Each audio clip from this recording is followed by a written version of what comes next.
नमस्कार, आप सभी लोग देख रहे हैं न्याय पथ न्यूज 124। आज हमारे साथ लाइव हैं श्री नगीना से सांसद श्री चंद्रशेखर आजाद जी। उनका बहुत बहुत स्वागत करते हैं। चंद्रशेखर आजाद जी, आप तो इसके समर्थन में थे। आप कह रहे थे कि हम तो यूजीसी की गाइडलाइंस के समर्थन में हैं। अगर इस पर सरकार ने कोई संज्ञान नहीं लिया, इसको अगर इस कानून को नहीं लाया तो हम सड़कों पर आंदोलन करेंगे। सरकार ने तो नहीं चंद्रशेखर आजाद जी, लेकिन सुप्रीम कोर्ट ने इस पर रोक लगा दी। इस पर आपका क्या कहना है? मैं मानता हूँ, मैं यूजीसी की गाइडलाइन के साथ खड़ा था। सुप्रीम कोर्ट ने उस पर रोक लगाई है। मैं एक अधिवक्ता भी हूँ जनप्रतिनिधि के साथ साथ। मैं माननीय सर्वोच्च न्यायपालिका का हमेशा सम्मान करता हूँ। मैं मानता हूँ कि ये इस वजह से हुआ कि सरकार अपनी बात को मजबूती से नहीं रख पाई।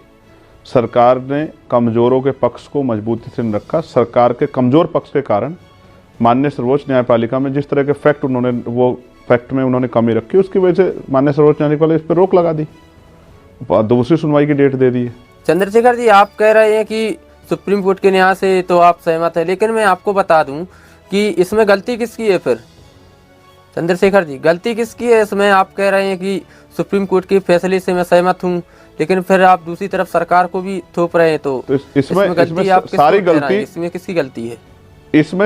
इसमें सारी गलती वो सरकार की है। सरकार अगर मजबूत पक्ष रखती, सरकार अपनी बात को मजबूती से कहती है, 118% की वृद्धि, और उसमें पहले से डॉक्टर पायल और रोहित वेमुला केस में सुप्रीम कोर्ट के ही निर्देशन के आधार पर जो गाइडलाइन बनी थी, उस पर सुप्रीम कोर्ट फिर कैसे रोक लगा देता? तो सरकार के कमजोर पक्ष की वजह से सरकार ने सोचा कि सामान्य वर्ग भी नाराज ना हो और अति पिछड़े दलित भी नाराज ना हो, आदिवासी भी नाराज ना हो, तो शैडो पॉलिटिक्स के हिसाब से ठीक कर लेते हैं। हमने तो ये गाइडलाइन तो बनी गई है, लेकिन अब इस पर विरोध हो गया है, तो सर्वोच्च न्यायपालिका अगर इस पर रोक लगा दे तो ठीक है, हो जाएगा। इतना तो सब देश समझता ही है। कोई अब देश इतना बेवकूफ़ थोड़ा ही रहा भाई। पढ़ने लिखने लगे, जब पढ़ते लिखते हैं तब तो ठीक था, अब तो पढ़ने लिखने लगे हैं। चंद्रशेखर जी, आप सीधा सीधा ये कहना चाहते हैं कि सरकार का इसमें गेम प्लान था, या सरकार का कोई प्लान था वोट लेने का? हाँ, बिल्कुल गेम प्लान था। अगर वास्तविकता में आप हितैषी थे तो आप मजबूती से जब आप हमारे जो मिनिस्टर हैं, HRD मिनिस्टर, ये कह रहे थे कि इससे किसी के साथ भेदभाव नहीं होगा और ये बहुत जिम्मेदारी से बनाई गई है, तो फिर आप अपने पक्ष को भी रखते सर्वोच्च न्यायपालिका मजबूती से। और मैं कह रहा हूं, अगर सरकार वास्तविकता में शैडो पॉलिटिक्स नहीं कर रही है तो सरकार करे कि इसको अभी पार्लियामेंट शुरू होगी, पार्लियामेंट में बिल लिया है और इसको पास कराते, हम लोग इसका समर्थन करेंगे पार्लियामेंट में, ठीक है, और बिल इसका समर्थन करेंगे और इसको 9वीं अनुसूची में डाल दें, खत्म हो जाएगा खेल ही साहब।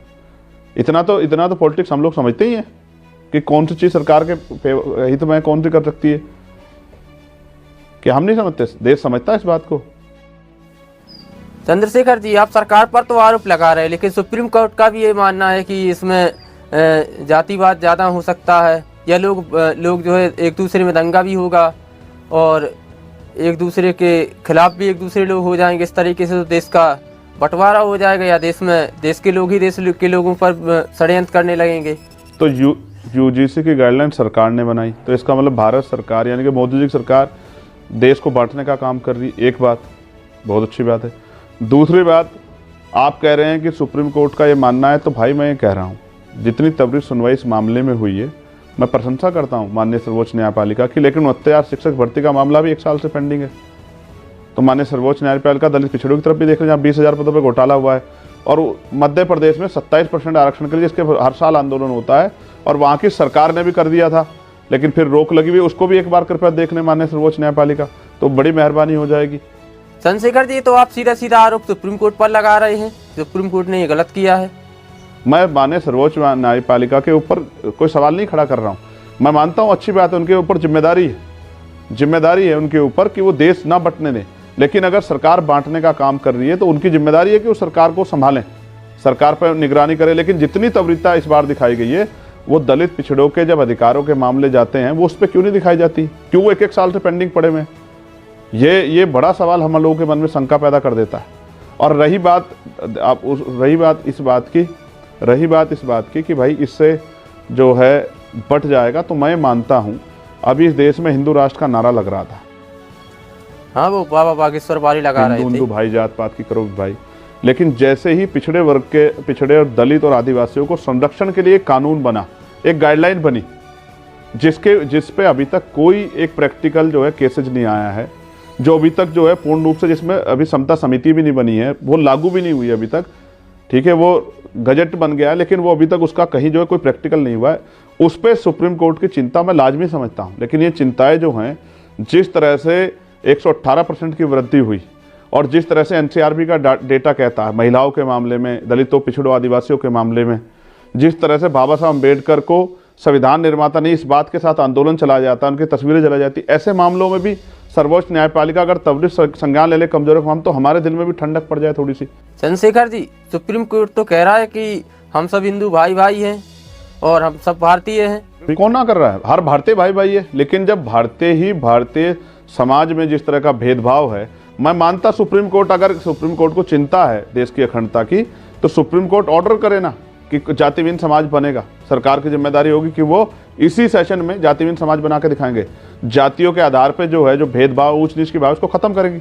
चंद्रशेखर जी, वैसे कहा जाता है कि हम सब भाई भाई हैं, तो आप मानते हैं, तो फिर सुप्रीम कोर्ट के फैसले को आप क्या नकारेंगे? मेरा आपसे आग्रह है कि बार बार इस बात को दोहराने से या किसी तेज को तेज कहने से या झूठ बोलने से वो सच नहीं हो जाती। चंद्रशेखर जी, क्या सारे अपराधी सौर समाज के ही होते हैं? क्या पिछड़े वर्ग के लोग एससी समाज पर अत्याचार नहीं करते, या कि आप ये कहना चाहते हैं कि जितने भी अभी तक अत्याचार हुए हैं या जितने भी जुल्म हुए हैं सारे सर्वण मैं समाज बिल्कुल के लोगों ने इस ही बात किए को हैं? समर्थन नहीं करता कि सारे ही स्वर्ण जाति के बच्चे वो अपराधी हो सकते हैं या इस तरह का अपराध कर सकते हैं, मैं नहीं मानता। लेकिन आप मुझे बताओ, क्या आपके पास 10 ऐसे केसेज हैं जिसमें माना जाए कि SC ST या OBC के बच्चे ने स्वर्ण जाति के किसी बच्चे का जाति के आधार पे उसके साथ भेदभाव किया हो, ऊंच नीच किया हो, अपमानित किया हो, गाली दी हो? अगर आपके पास कोई आंकड़ा हो हायर एजुकेशन सेंटर का, तो आप मुझे बताओ। चंद्रशेखर जी, इसमें तो ये भी कहा जा रहा था कि अगर स्वर्ण समाज का व्यक्ति कोई जुल्म नहीं करता है और उस पर SC ST का कोई व्यक्ति, OBC का व्यक्ति कोई झूठा आरोप भी लगा दे, तो उस पर सुनवाई नहीं होगी। तो इस पर क्या कहेंगे आप? जिनको प्रोटेक्शन की आवश्यकता उन्हीं को तो प्रोटेक्शन मिलेगी ना। जो पहले से, एक आदमी पहले से सुरक्षा में, गोली मेरे ऊपर चली तो मुझे सुरक्षा मिली, जिसके जो पहले से सुरक्षा में है, चीफ मिनिस्टर सुरक्षा में, प्राइम मिनिस्टर सुरक्षा में, होम मिनिस्टर सुरक्षा में, अगर उनको आप ये कहें कि भाई चंद्रशेखर को सुरक्षा क्यों दे दी गई, चंद्रशेखर को अगर चंद्रशेखर पे हमला होगा, चंद्रशेखर को अगर गोली मारी जाएगी, तो सुरक्षा चंद्रशेखर को मिलेगी ना। चंद्रशेखर को अधिकार होगा ना कि भाई वो अपनी पीड़ा को रख दे। मैं ये कह रहा हूँ जिनके साथ शोषण हो रहा है उन्हीं को तो प्रोटेक्शन मिलना है ना भाई। चंद्रशेखर जी, इसमें जो स्वर्ण समाज के लोग हैं उस पर विरोध प्रदर्शन कर रहे हैं कि ये SC ST को मिलना चाहिए, OBC को क्यों दे रहे हो? UGC का कानून OBC के समर्थन में क्यों इस कानून को लाया जा रहा है? SC ST को देते हमें कोई दिक्कत नहीं थी। प्रोटेक्शन किसको मिलना चाहिए?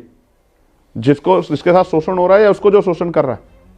जब आप अच्छी बातें करते हैं और लंबी बातें कर देते हैं ना, कुछ आपके महत्वपूर्ण चीज़ें छूट जाती हैं। जैसे आपने विष्णु तिवारी जी का जिक्र किया, तो क्या आप मुझे कृपया बता देंगे कि SC ST एक्ट में मैक्सिमम सज़ा क्या है? आप तो विद्वान व्यक्ति हैं, आपने कल चला दिया अपने चैनल पे कि 20 साल सज़ा काटनी पड़ी। तो प्यारे भाई के बता दोगे कि SC ST एक्ट में मैक्सिमम सज़ा क्या है? तो इसको क्यों छिपा रहे हो? इसको क्यों छिपा रहे हो? तो रेप में हो सकती है मैक्सिमम, भाई एक मिनट सुनिए ना, सुप्रीम कोर्ट ने भी ऐसे बहुत सारे कानून बनाए हैं। रेप में मैक्सिमम सजा आजीवन हो सकती के है साथ अगर, या अगर वो रेप उस तरह का तो मृत्युदंड हो सकती है। तो आप SC ST एक्ट को उसके साथ जोड़ के जानबूझ के तो भ्रम पैदा करना चाहते हैं, वरना सच तो नहीं है। SC ST एक्ट में तो इतनी सजा है ही नहीं है। आप बहुत सीनियर पत्रकार हैं, ये संवैधानिक शब्द है जिसका आप प्रयोग कर रहे हैं।